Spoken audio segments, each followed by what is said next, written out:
From taking the rights of black people to governments and agencies ignoring the responsibilities, this is the right to live, redlining's long shadow over Baltimore. In Baltimore, a stark contrast exists between well constructed blocks and those that are broken down and abandoned. This documentary aims to explore the stories behind these destroyed plots and what led to their current state. From the 1930s to 1950s, the US government allowed redlining, which forced people of color into poor neighborhoods and kept them from moving to safer, better areas. Redlining was created by racist associations and administrations who forced black and non-white races to be evicted or removed from their homes, forced to live in lower quality homes that were neglected by the associations like Homeowners Loan Corporation. This unfair practice led to bad living conditions and violence in communities like Baltimore. The government had a responsibility to protect everyone's rights, but instead, by allowing redlining, it harmed many people of color, leading to long-lasting effects on their health, quality of life, and safety. Redlining began from the racist ideas already instilled in the minds of the federal government, the Federal Housing Administration, and in the minds of many U.S. citizens due to racist periods like the time of enslavement and the Jim Crow era, which still had America locked into segregation. Redlining was pushed to be made legal by the Federal Housing Administration, making this practice widespread so that people of color were kept out of suburban areas and properties wouldn't decrease in value. This completely disregarded the right of black Americans to have access to equal housing. This image is a photograph of part of a letter from the law office of Schmelker and Whitelock to Edward Bowden. Bowden is the general manager of Roland Park Co. and asked the lawyers about the legality of putting a provision that prevented sellers of homes and properties from selling to black people. This letter is their answer to his question, stating that the title thereto shall at no time be conveyed to Negroes or persons of African descent, or be used or occupied by such persons. Bowden placed restrictive covenants on the areas to deny black people the right to buy homes in the area. Bowden helped industrialize the practice of redlining once he set those standards in his area, placing restrictive covenants down to prevent black buyers from buying properties from him. The Federal Housing Administration established redlining so they could prevent people of color from living in suburban establishments. To stop people of color from moving in, they built public housing projects like Lafayette Courts, Wells Homes, Murphy Homes, Cherry Hill, and others to house non-white races. These public housing areas had conditions less than ideal, and they were often overcrowded and uncomfortable or unsafe.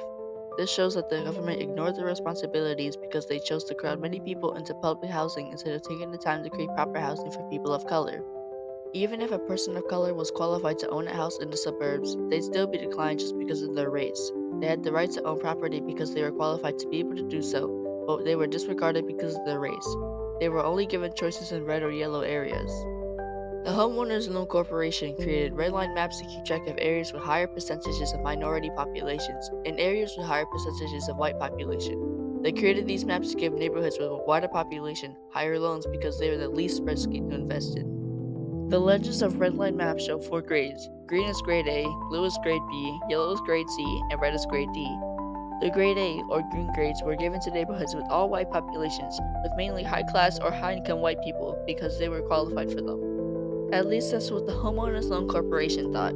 The grade B, blue zones are similar except working class white families living there, which gave them smaller investments than green zones but still qualified to receive investments. Grade C, or the yellow zones, are the neighborhoods with bigger percentages of non-white races. These places receive even fewer investments and are barely qualified for the investment they receive. Now grade D are the red zones, which are deprived of these investments because they are seen as unfit or a waste of investment since the population there was black and non-white races, and the rent in these areas is so high it is impossible to live there. The Homeowners Loan Corporation, a company that refinances home mortgages to prevent foreclosure and expands home buying opportunities, caused the suffering of many black and non-white people by depriving investment. When a neighborhood is deprived of loans, the neighborhood begins to deteriorate and it becomes dangerous. This infringes upon the rights of people not to be discriminated against. It demonstrates the irresponsibility of housing associations and governments for allowing such discrimination to take place. Additionally, neighborhoods in yellow or red zones are hyper-policed, which is when police officers keep watch over a certain area much more than they need to, and get aggressive or violent with people who are innocent but seen as threatening. This mainly happens in areas with higher populations of people of color because darker-skinned individuals are seen as more violent. This often ended up in arrests of people who didn't even do anything, some officers claiming they felt threatened when unarmed black men were in their presence. Many innocent people were taken into custody or killed just because they were simply in the presence of an officer. This has taken their rights away on another level. This is fueled by racism because areas with white residents weren't as hyper-policed as areas with black people because white neighborhoods were seen as safer. And for the record, that was mostly true, not because of the people, but because of the discrimination used against them.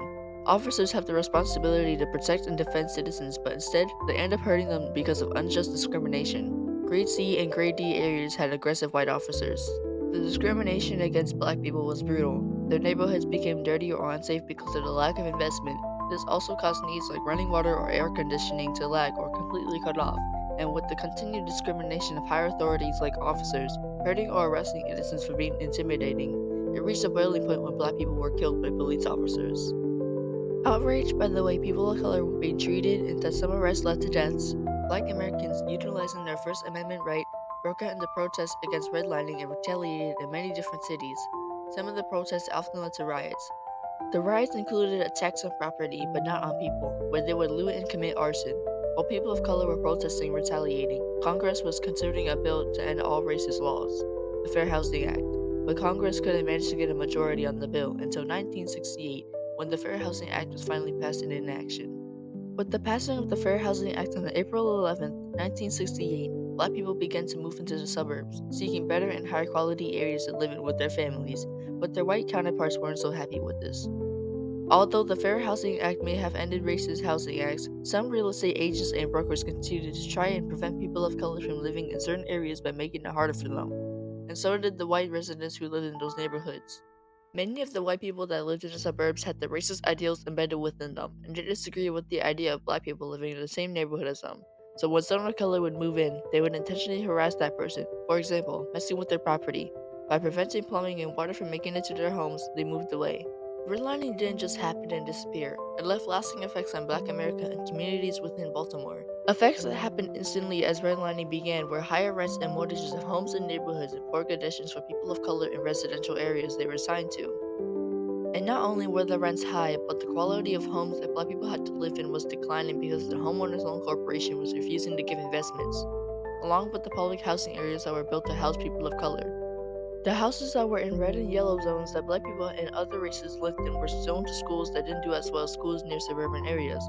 And those red and yellow zones lacked the proper investments, construction, and maintenance that was needed for a safe learning environment. Not only were their futures endangered, but their futures were often taken away as well. Many people were injured or killed by aggressive white officers that hyper-policed areas labeled as red or yellow zones. These immediate impacts have continued to hurt communities despite it happening 6 to 9 decades ago. Many houses in areas that were redlined ultimately became abandoned when people stopped living in them because of the Fair Housing Act, which took up space for newer homes and left urban areas deteriorating. Houses and areas weren't the only things that deteriorated. The health of non-white races that lived in these historically redlined areas decreased as well, developing diseases like diabetes, heart disease, and hypertension at higher rates because of the deteriorating health of the area itself. Not only is their health being affected, but their education is still being impacted as well. Underperforming schools that were zoned to these areas continue to affect children until they are adults, leaving them uneducated and lacking in areas they should have mastered. These problems that continue to affect areas and communities needs to be taken care of by the government and those that have caused it, but it continues. Redlining was a practice that affected many communities of different races and ethnicities because of its discriminatory policies. Redlining's lingering legacy continues to affect black and non-white lives because of their health, education, and neighborhoods continue to be affected today. I conducted an interview with Councilman Jones about redlining. This is his answers to my questions. My question was, what is your opinion on the impact of redlining and how has it personally affected you? It was a policy that denied black families and other minorities the opportunity to buy homes and build wealth, which led to a cycle of poverty and disinvestment in many communities. The effects are still visible today: abandoned houses, underfunded schools, and fewer job opportunities. Growing up and living in Oliver, I've seen how these challenges make life harder for families, but I've also seen the strength of our community. Despite the harm redlining caused, we continue to work together to rebuild and create new opportunities. My question was, what work do you see the mayor's office doing to help reduce the effects of redlining? And he replies with, the mayor's office has taken steps to address the long-term effects of redlining, but there is still a lot of work to do. Some of the important efforts include affordable housing initiatives. The city is working to create more affordable housing options and prevent long-time residents from being displaced by gentrification. Redlining took away the rights of many people and prevented opportunities to build generational wealth and better futures for black children and other ethnicities, all because the local governments and federal housing agencies rejected their responsibilities.